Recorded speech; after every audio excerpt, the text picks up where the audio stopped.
Welcome to the Conscious Investor. Let's get started.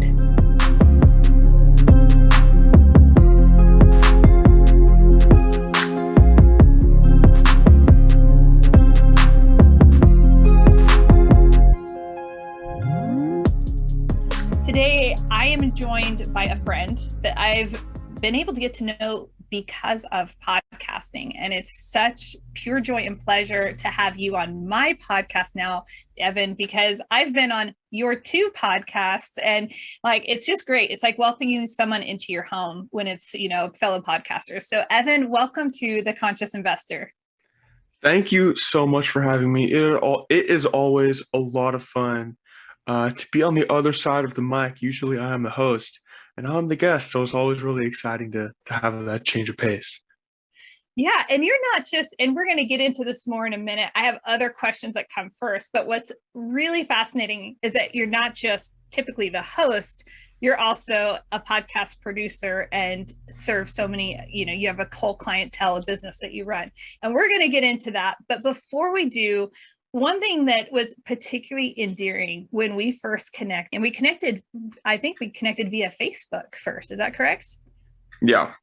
Yeah. So shout out to social media. Anybody who's a social media hater, I meet all of my favorite people on different platforms, Facebook, LinkedIn, Instagram occasionally. So anyway, I just want to say, make sure you're connecting out with people because you meet extraordinary people. But one of those elements that was really, truly endearing, Evan, was one, you work with your mom, which is amazing and super cool because I want my son to want to work with me down the road, right? Not too many years. Yeah. I'm gonna throw this out there. You quit college. You're like, what? Mm-hmm. And you bet on yourself. Like, you've done so many things. You've been this entrepreneur and you're quite young, and it's completely inspirational to me. And it's also, honestly, I'm kind of looking at you as like, okay, well, how did Mary influence, Evan so that he was empowered to go down this path? Because I would like to do the same. So in this conversation, let's go down that rabbit hole. I'd love to hear some of the elements that shaped you, some of your young entrepreneurial experience, and how you grew into a podcaster and podcast producer. Yeah. Okay. Well, I will go ahead and tell you my kind of entrepreneurial origin story, I suppose. I feel like it's a comic book in the making. Yeah, right. I mean, because really it's like a superhero. I think entrepreneurs, like true entrepreneurs, are a little bit like superheroes because it takes a lot. I'd say so. It takes a lot of effort. I mean, they're in the minority of people, you know what I mean? And it's very powerful. So I started out back when I was in high school because you know how it is kind of when you're young and you kind of want some extra cash to burn, right? When you go see friends and all that kind of stuff. And that was me. And all my friends were getting jobs, right? One of my friends worked at his dad's law office. You got your typical, Target or, McDonald's or whatever. And my mom saw that I was looking to make some extra cash. She was like, well, hey, because she is a big entrepreneur, always has been, and always thinking of these kinds of things. She had a podcast and she was like, well, hey, if I teach you how to edit my podcast, if I teach you how to do it, would you do it for me? Pay a little bit of money to do it, a little bit of money to do it. And so I said, yeah, sure. And she taught me how to do it. I did it. And then eventually some time went by and she gave me the idea to do it for other people too. You know what I mean? Like, hey, why don't you do this for other people too and charge them more? And so I was like, oh my gosh, that I never thought of that. And so I did, and I did that, continued to grow. And, fast forward, that was back in, I probably started it in like 2015, something like that. Fast forward till now, and I've gone through lots of ups and downs, but I'm still podcasting. And it's been a lot of fun and a lot of lessons learned along the way for sure. A lot of maturity because I started out very young, but I mean, I was still young, you know what I mean? And I still am young as well, but definitely been a lot of lessons learned for sure, throughout my journey as an entrepreneur. Well, and I think that that is such a fascinating element because one, if you're starting out as an entrepreneur in, your teen years, in those formidable high school years, you're already doing Mhm. something that's swimming upstream compared to the standards, the norm, right? Like you said, you get the typical minimum wage jobs. My first job was fast food, and I couldn't stand the way like my hair smelled like French fry grease at the end, but I really liked, that discretionary cash as a high schooler. So that we get roped into those, but you were already swimming upstream and trying Mhm. something different. So it does like express like a different level of maturity. I'm curious, how was that, if you could go back in time, how was that for you with your peers? Did it differentiate you? Did it create any friction, or how did you That feel as a person? Yeah, that's a very interesting question that I don't think I've ever been asked before. It was hard for anyone else to really understand what I was doing. I did not talk very much about what I did with my friends and with people I knew who were not in the online entrepreneur space because if you do, like, I was lucky enough to have my mom growing up, and she has been an entrepreneur for pretty much my entire life, doing different things, doing different businesses, and finding her path through entrepreneurship. So it wasn't anything new or crazy to me. But to my friends and like my high school girlfriend or whatever, like they didn't understand what I was doing. Um, and so I never really talked about it, honestly, because I feel like I feel like they probably thought of it similar to like, if you have like a friend who's into some MLM, Exactly. I pyramid was scheme. literally just thinking that. I'm like, they just think you're into MLM or something. Yeah, I have a feeling that's exactly what they thought. Um, Especially back in high school when I did not have a coherent plan and a coherent vision. I was just like, yeah, I'm just like editing podcasts. Just like I was just like a guy editing podcasts that you'd find on Fiverr or whatever, but a little bit more expensive.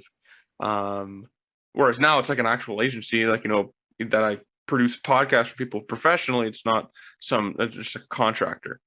I have a team, the whole 9 yards. And so, but back in high school, that was not the case. So I just better off not saying anything. So how did you, was that difficult? Did it create points of like disconnect with your peers? Did you find connection with other people, in your same niche? Or how did you navigate that? And what advice would you give to younger entrepreneurs to encourage them? Right.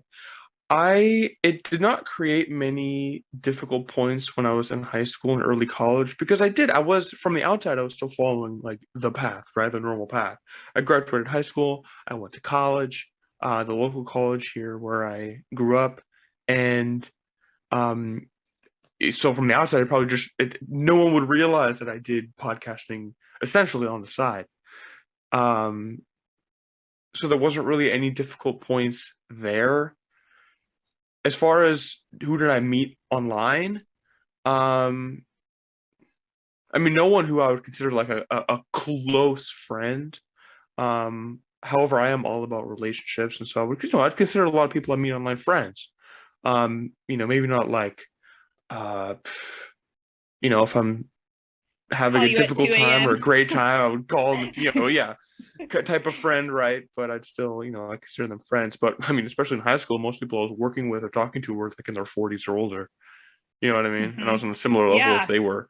So, there was that. But when I dropped out of college, I, by this point, had moved across the country from where I grew up. So I was not Mm-hmm. in constant contact with my close friends from high school. And so that didn't really create a lot of tension there because I was too far removed from the situation. As far as young entrepreneurs, um, as long as you have a clear plan and you know what you're doing and you have a vision, and if someone asks you what you're doing, you can clearly answer them, then you shouldn't have to worry. And if someone just like trash talks that, you know, um, then that's, I mean, that's not on you, right? As the entrepreneur, that is on that person. And they are being closed-minded, assuming they're not doing it as like a fun jest, right? If they're like actually like, this is stupid, why are you doing this? You should go get a job like everyone else. Yeah, the answer is screw that. Why would I want a job like anyone else? Jobs suck. I tried working at Starbucks and it lasted like a month before I quit. I was like, this is stupid. Why would I do this if I could just put this time into the podcasting? Like that's no, this sucks. So, that's the advice I would give to a young entrepreneur who maybe is facing tension surrounding their choice of career. As long as it's not an actual MLM or pyramid scheme, in which case, yeah, get out of that. Stop doing that.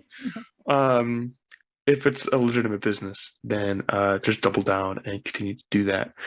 Because fast forward 10 years down the road, and you'll be richer than all your friends. Not that it's a competition or whatever, but just keep that in mind. And doing what you love, being your own Exactly. boss, double-edged sword, but dang, I like working for myself a lot more than working for others. And it Exactly. gives you the ability to serve people in a far different capacity because you're unrestrained. It's like, no, I get to call the shots. So I can serve them and I can, go to Exactly. the And extent. the time freedom you get is ridiculous. I mean, I Mhm. have friends from high school who are in law school right now and are going to become lawyers. And it's like, yeah, you got to put in the work and the hours as an entrepreneur, but you know, they're the hours you choose. Yeah. So it's yeah. So I can't imagine being like a lawyer or a doctor or something like that. Good on someone else if they want to do it, but I want to be able to at the drop of the hat be like, what, I think I'm gonna take a trip to a blank place. I'll just go do it. They can't do that.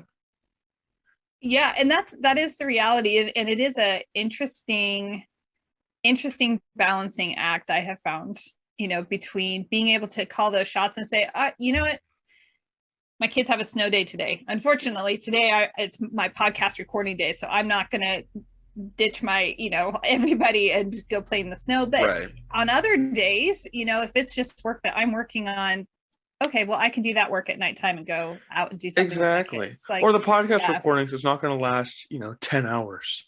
yeah, yeah, There's probably only a few hours of recording and you can schedule the days. And so it's just you yeah. definitely have more time freedom overall as an entrepreneur than you would otherwise. Definitely. So, switching gears a little bit, I hear this from a lot of younger people, and I started investing and be participating in real estate in my early 20s. And I'll tell you, I think I looked like I was 12 on my first business card. I mean, I crack up. I saw one within the last year. I came across one of those business cards. I got to find it and just take a picture and post it because it cracks me up. Right. And it's just like, Yeah. still have like a round little baby face and all this stuff. It's absolutely hilarious. But I remember, feeling intimidated because I was young and I looked young, and all these people that, were in this business, they had far more experience than I did. And, I just had that like, oh, I don't even know how I can be in this space. But I Right. was, because I was ambitious, and I'm like, no, I'm going after this because I want to, and that's how I'm wired. But I speak to, like, even 2 days ago, I was talking to a young investor, and she was expressing that. She said, I don't know, I'm so young, I really want to do this, but and so she and I had some really good dialogue on that I think was helpful for her. But how did you manage that mental barrier between, oh, I'm in high Yeah. school or I'm in college and you're in your 40s? And Right. I would say it all comes down to confidence, honestly. If you are confident in yourself and your skills, then there's no need to worry because just because you're younger than someone else, that does not mean that they're automatically better than you are. Because when I was like, 19, 20, I played in the same fields as, 40-year-olds or over in the world of business. And you don't know how many times I got that like that comment from people like, wow, you're really young, but like your stuff, like people welcomed me into the world of entrepreneurship. And there were people who kind of assumed I didn't know much. And there were times too where I was easily intimidated. And so I lost control of the conversation, and they kind of took control and just like try to advise at me like you'd imagine some kind of like old mentor type guy would talk to like a kid, you know what I mean? And it may have been valuable advice, but I was like, I just, I felt bad about it or whatever. And so for someone who is worried about that, I would say to remind yourself that you are in that world right now. Doesn't matter how old either of you are, like you're both in the world uh equally. And in the same way that it's like it's never too late, right, to do what you want to do, Yep. it's also never too early to do it either. And so as long as you're confident in yourself and your abilities, then portray that, and they're not gonna like fight you on it, if that makes sense. You just have to like be willing to be like, yeah, no, I am on your level, even though I'm 21 or whatever. Then they'll be like, oh, okay, most likely. And if they're not, if they're like, no, you're just some kid, then you don't want to be associating with them anyway. I love that advice. I love the way, because a lot of people, you hear that, oh, it's never too late to reinvent yourself or to find yourself, or fill in the blank. But a lot of times you don't hear it's also never too early. I love that, Evan. Absolutely love that. That's just going to be plastered in my mind now for quite some time. I'm certain of it. so, Yeah. shifting gears once again, let's go ahead and talk about like, what do you do, right? So we have podcast editors and we have producers and we have, and there are tons of people that listen to the show. Actually, several who have recently started podcasts, who are interested in starting a podcast. And so let's talk about, what does a podcast producer do? What do you do? And let's just start there, because I was going to go into like 10 questions all at once. So maybe we should just do one at a time. Right, right.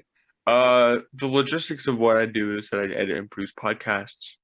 I take the raw audio and the video, and my team takes the raw audio and video and turns that into an edited show with show notes and audio, audio that's clean, video that's clean, thumbnails on the video, fancy audiograms that be used for social media. The back end stuff that the entrepreneurs don't necessarily want to do, because who actually does want to do that? And I do it not because it is an incredibly difficult skill to learn. I do it because it is an incredibly time consuming Yes. task. Anyone can edit a podcast. I always tell people, like, if the money hiring an editor is what's stopping you from starting a podcast, just do it yourself, because podcasting takes a long time to grow, assuming you don't already have a massive audience, which I feel like I'm just going to go ahead and assume someone listening doesn't, or at least doesn't have a huge audience. So it takes time to learn, takes time to grow. Just start, hire someone when you can, because you can take that time and put it back into your business, doing something that you're good at, or into your family, or just into yourself, or you can take a nap, whatever. All of them are probably more important to you than editing a podcast. So that's the logistics of what I do. As far as more the spirit of what I do and how I think it really helps people, I think the most important part of business, and I am very sure in this belief. I believe the most important part of business is building genuine relationships with people that you enjoy, that you feel good about.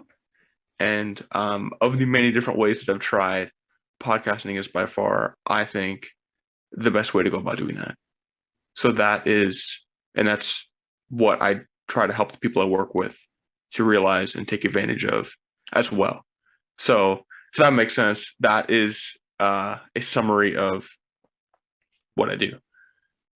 That makes total sense. And I'm just going to echo on that part about developing the relationships. And you and I've spoken about this, and listeners, you've heard me touch on this in other episodes, but I mean, living in a rural location, that's what drove me to launching a podcast. I wanted to have conversations with people I could learn from.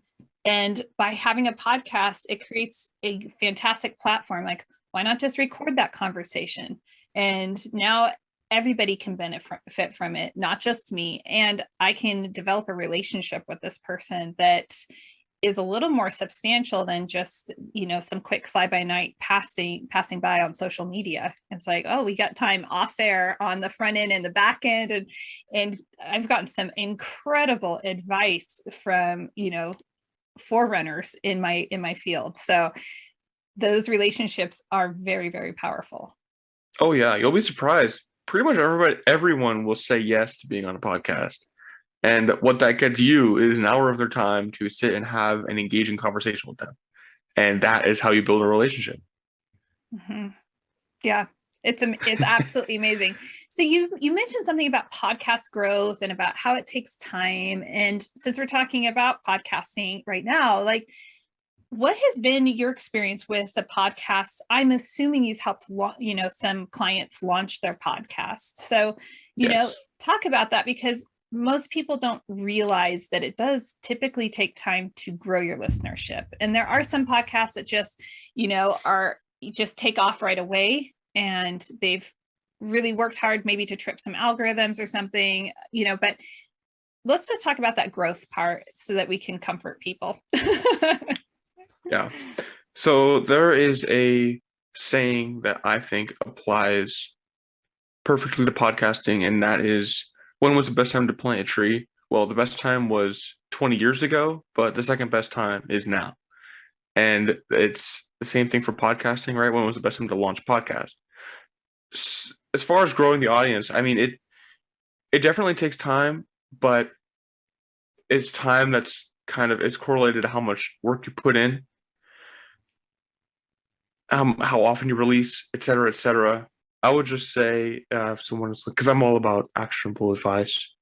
So if someone is looking to start a podcast and they want to, grow as fast as they can, besides all the typical business stuff, right? Have a website, have somewhere for people to go, all that kind of stuff. You want to be able to have guests on your podcast that have audiences themselves, and then be a guest on their podcast as well. Because when you do that, their listeners trust them, and when they are interviewing you, then they trust you. Their audience sees that, so then your audience trusts you, and then their audience becomes your audience. And so then those people are added, and those people start listening to your show, maybe. And so if you keep doing that, then it continues to grow until you get to a point where you can afford like a social media manager or someone to really kick it into high gear.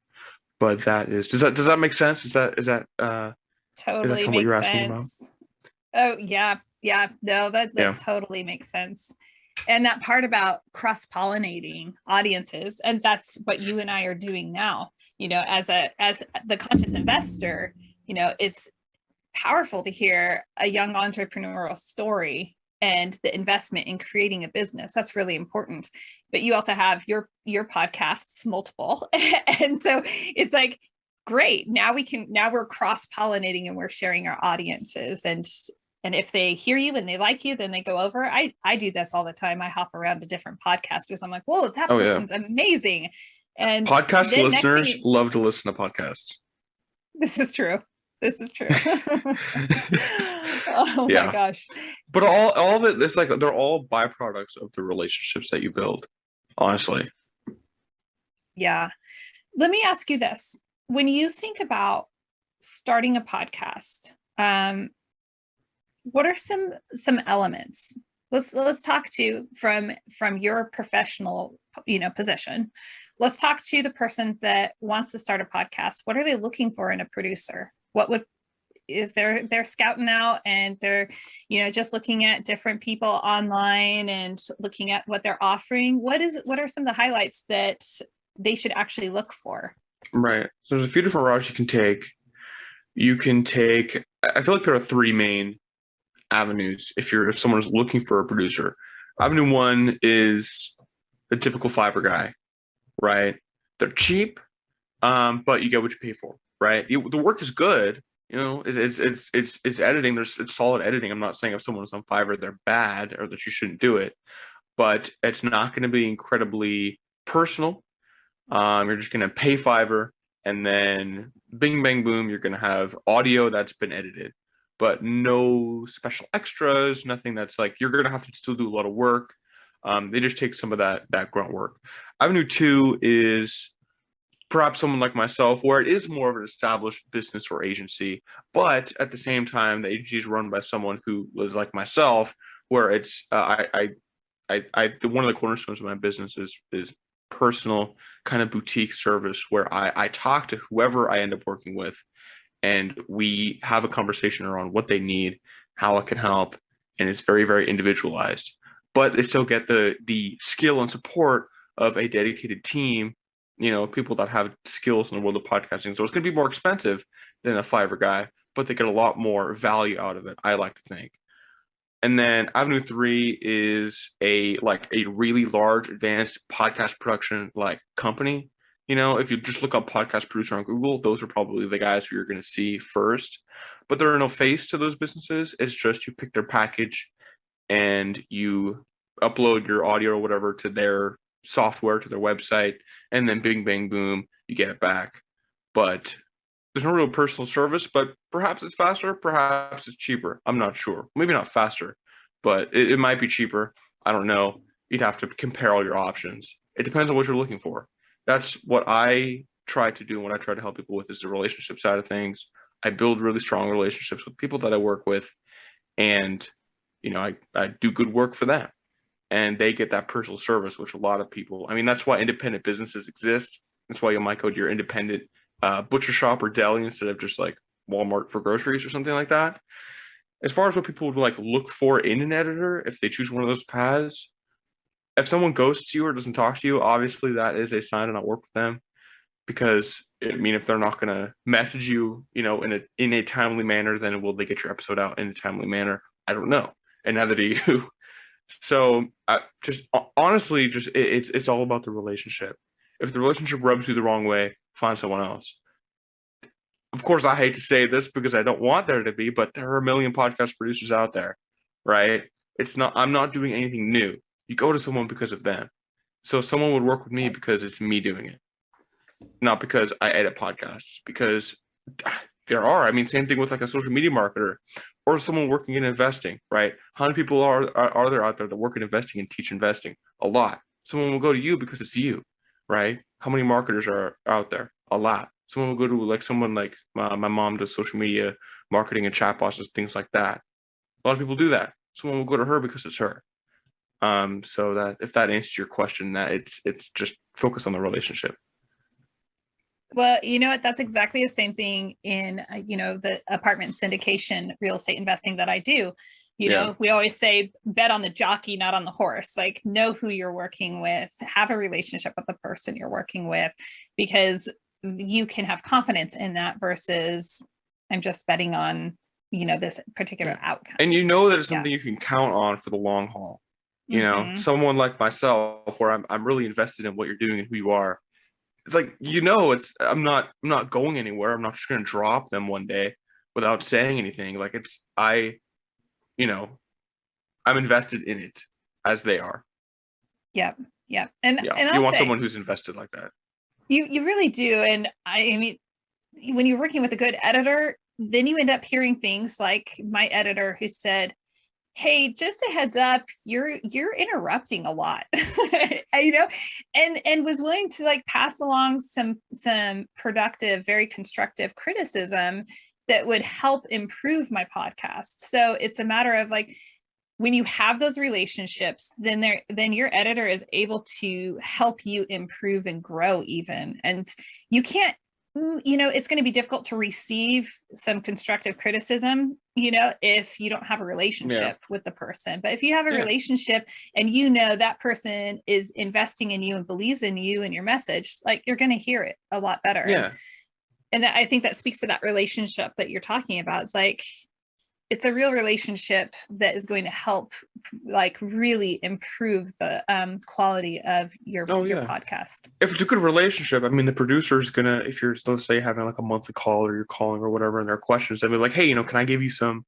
I listen to your podcast a lot, right? I'm editing it. You mind if I give you some constructive feedback on your interviewing style as someone who has listened to countless hours of uh, entrepreneurial related business podcasts? let me tell you what I've heard. And then, and then there's a conversation there. Yep. Yeah. Yep. Very, very, very true. Okay, one last question before we have to wrap things up, and that is, when you were scaling up your business, what was that like? What did you do to scale it? Some of the challenges that you faced and the growth that you went through. It's an ongoing process. There've been a lot of ups and downs. For me personally, um, the struggles I faced and related to scaling my business came from personal struggles. It's really difficult to grow a business and work on a business when you're so preoccupied with something else. Like I got very sick a few years ago, so that made it very difficult to work and focus on scaling. I went through a very difficult breakup, which made it difficult to focus on business and scaling. Um, but as far as the just how I've been able to do it and how I've been able to go about growing my business to what it is today.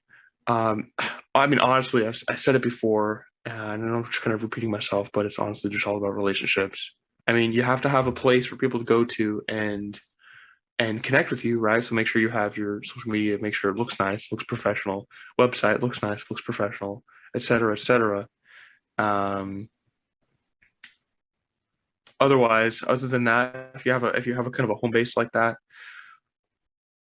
read books, right? Get the knowledge. More importantly than that, do the stuff the books tell you to do. Don't just read the book and go, oh, how interesting was that? And then move on. Do the stuff the book tells you to do.